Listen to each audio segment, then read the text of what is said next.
Low-budget horror is visually defined by its gory practical effects, images that are disgusting, horrifying, excessive, and relentless. And yet this style is as appealing as it is appalling, particularly in the case of Sam Raimi's 1981 film The Evil Dead, a film which, like the cabin it's famously set in, seems barely held together.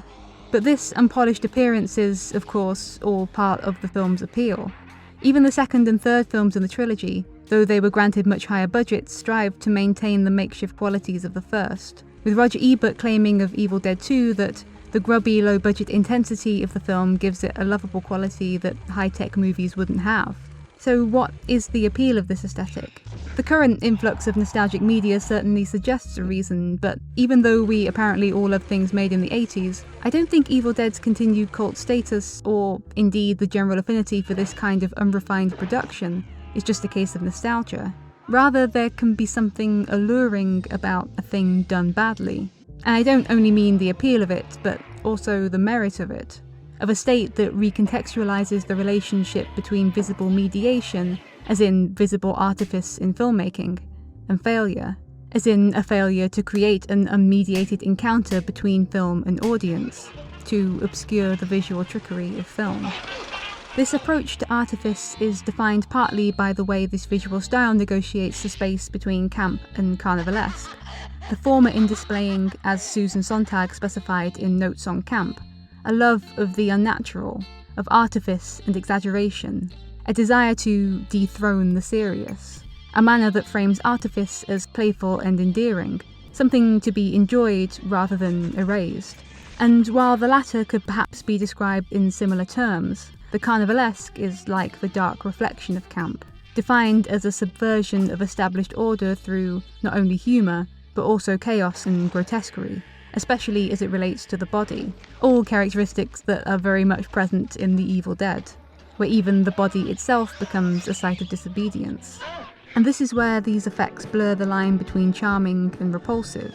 A failure in realism becomes an achievement in horror.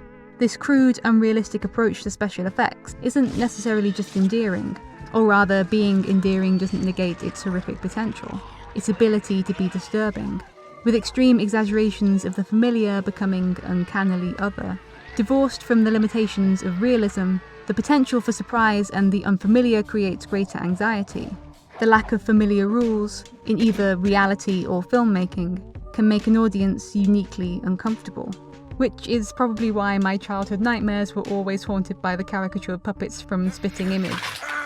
But with the passing of time, technical shortcomings become more apparent. Hand-drawn veins, puppet replicas, rubber prosthetics. These details now detract from any genuine horror, but they don't necessarily detract from our enjoyment of the film. So what makes these visuals so appealing now, if not just the ubiquitous resurgence of nostalgic media? To return to Susan Sontag's Notes on Camp, it's not a love of the old as such, it's simply that the process of aging or deterioration provides the necessary detachment, or arouses a necessary sympathy. Thus, things are campy, not when they become old, but when we become less involved in them, and can enjoy, instead of be frustrated by, the failure of the attempt. There's a certain element of failure in Evil Dead, and I don't mean failure in that the film was a failure, which obviously wasn't either artistically or financially, but that it embraces a certain aesthetic of failure, in making low-budget effects a defining characteristic of the franchise. The appeal, then, of failure is, I think, twofold. First is clearly its potential for humour, something Evil Dead benefits from both intentionally and unintentionally. One of my favourite examples of humour in failure would be that recording of musicians in the orchestra Portsmouth Symphonia, trying to play instruments with which they have no experience. And the emulation of 80s horror filmmaking in the Channel 4 comedy Garth Marenghi's Dark Place demonstrates the specific humour that can be found in the limitations of this genre and time period. But the humour of both these examples is enhanced by the association of usually serious contexts, an orchestra or a TV drama, and therefore the implication of sincere effort, whether that effort is genuine or fictional. And this leads to what might be the secondary appeal of failure, the sincerity and excitement of amateur effort, particularly as it's described by the performance artist Marvin Gaye Chetwynd, whose crude props are reminiscent of that grubby, low-budget intensity of Evil Dead. People say that I'm intentionally bad, as if I was intentionally amateurish with my aesthetic, when actually, if you were to watch me, I'm just excited and impatient to make things. It's because I'm trying to botch it together quickly to tell a story. This idea of impatience in relation to storytelling reframes what might have simply been considered shoddy craftsmanship as, instead, a deliberate urgency, and a visual style that makes visible the process of making, the labour and effort of making, is both the price and the channel of this urgency. Equally, experiencing Evil Dead on VHS, as many did after its release, creates this same aura of intensity and immediacy, the imperfections of the tape recording only amplifying the effect of the film. As director Edgar Wright recalls, when I was at college, somebody had it on VHS, and it was such a kind of crappy sort of third-generation version, which just added to the kind of the scariness of it. Again, this isn't about the technology being old, just flawed. It's these flaws, like those of low-budget effects, that captures a sense of excitement, no matter how old or recent the technology might be. This is the excitement of early internet video, or even the controversial vertical phone video which, despite the campaign against it, manages a unique sense of being in the moment. Even the digital glitch is now the originator of an artistic practice. As musician Brian Eno puts it, whatever you now find weird, ugly, uncomfortable, and nasty about a new medium will surely become its signature.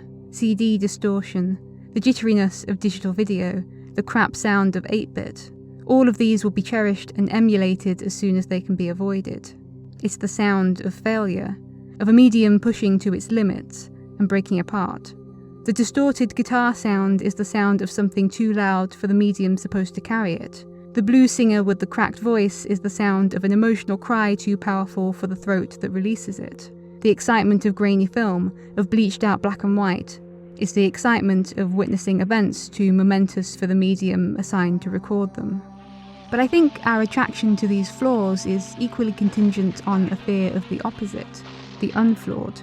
A fear that I think is most succinctly demonstrated in this scene from the cartoon series Adventure Time.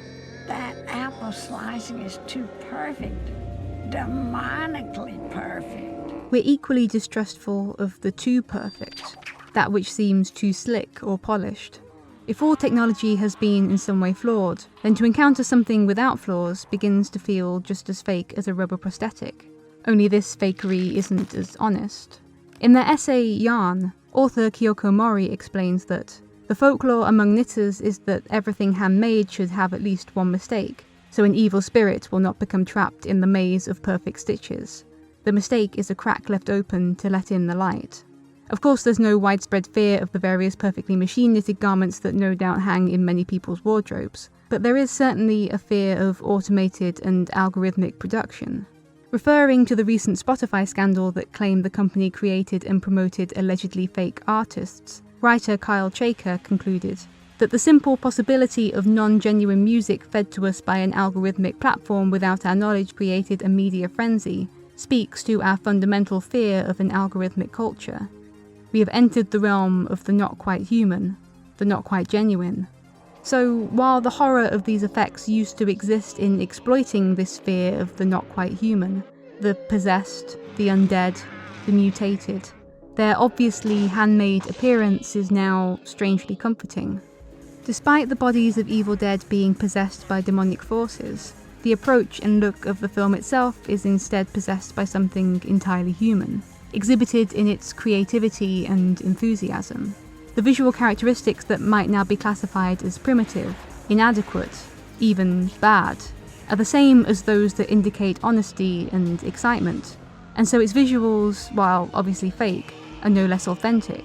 And as style increasingly trends towards sleek aesthetic perfection, the beautifully flawed design of Evil Dead stands as a monument to the virtues of failure.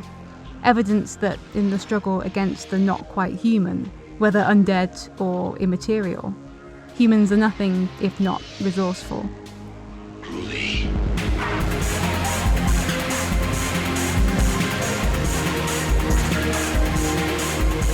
Hey everyone, thank you for watching. I'm always drawn to things that are a bit awkward, that don't necessarily work the way they're supposed to. And I thought Evil Dead, especially the first film, was a good starting point to try and explore possible reasons why. So I hope you found this exploration interesting, and I hope I'll see you next time.